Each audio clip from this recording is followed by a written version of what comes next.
Start. साधारणतः वर्ष 2000 आणि 2005 पासून आपल्याकडे बँका, मोठ्या कंपन्या, सरकारी महामंडळे आणि उद्योग समूह आर्थिक व्यवहार डिजिटल मार्गाने करू लागली. हे व्यवहार आपल्यासाठी नवे नाहीत. आता त्याची चर्चा मोठ्या प्रमाणात होत आहे. कारण नोटबंदी, डिजिटल इंडिया आणि कॅशलेस इंडिया अशा संकल्पनांमुळे आजवर या व्यवहारापासून दूर असलेला निम्न श्रेणीतील वर्ग यामध्ये येत आहे. नजीकच्या काळात हाच वर्ग मोठ्या प्रमाणात डिजिटल व्यवहार करणार आहे.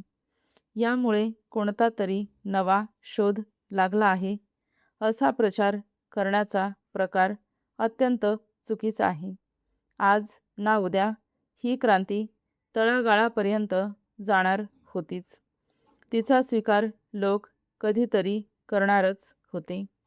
परिच्छेद. भारतामध्ये उपलब्ध असलेले तंत्रज्ञान हे विकसित देशांइतकेच प्रगत आहे.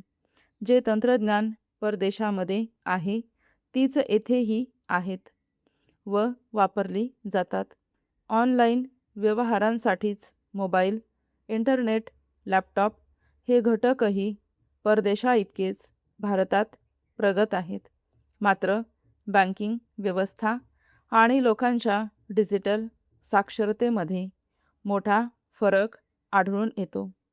भारतात आता ई-व्यवहार करण्यासाठी नव्याने येणारे लोक डिजिटली साक्षर होणे व या व्यवहारांची भीती मनातून काढून टाकण्याची गरज आहे. एखादा देश पायाभूत सुविधा आणि साक्षरतेमध्ये पुढे आहे म्हणजे तेथे घोटाळे किंवा गुन्हे होत नाहीत असे नाही. जो नवा वर्ग यामध्ये येत आहे त्या वर्गातील लोकांचे आर्थिक व्यवहार आजवर चाललेल्या मोठ्या व्यवहारांच्या तुलनेत अत्यंत लहान असतील. हॅकिंगची भीतीही लहान व्यवहारांना तुलनेत कमी असते. त्यामुळे या वर्गाने घाबरून जाण्याचे कारण नाही.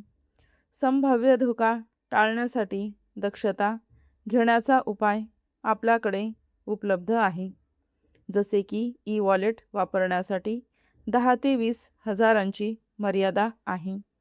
त्यामुळे फसवणूक झालीच तर ती एका मर्यादेच्या पलीकडे होणार नाही.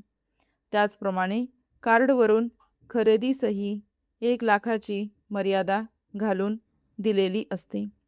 आता आपल्या सर्वांची जबाबदारी पायाभूत सुविधाप्रमाणे या व्यवहारांसाठी लागणारी व्यवस्था तळागाळापर्यंत पोहोचवणे ही आहे.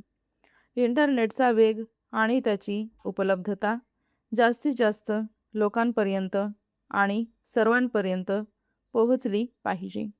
लोक डिजिटल साक्षर होण्यासाठी डिजिटल इंडिया, कॅशलेस इंडियासारख्या उपक्रमांद्वारे त्यांना या व्यवहारांचे महत्त्व आणि ते व्यवहार कसे करावेत हे शिकवण्याची गरज आहे.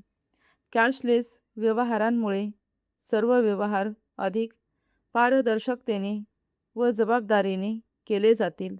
तसे व्हावे हीच अपेक्षा आहे. स्टॉप.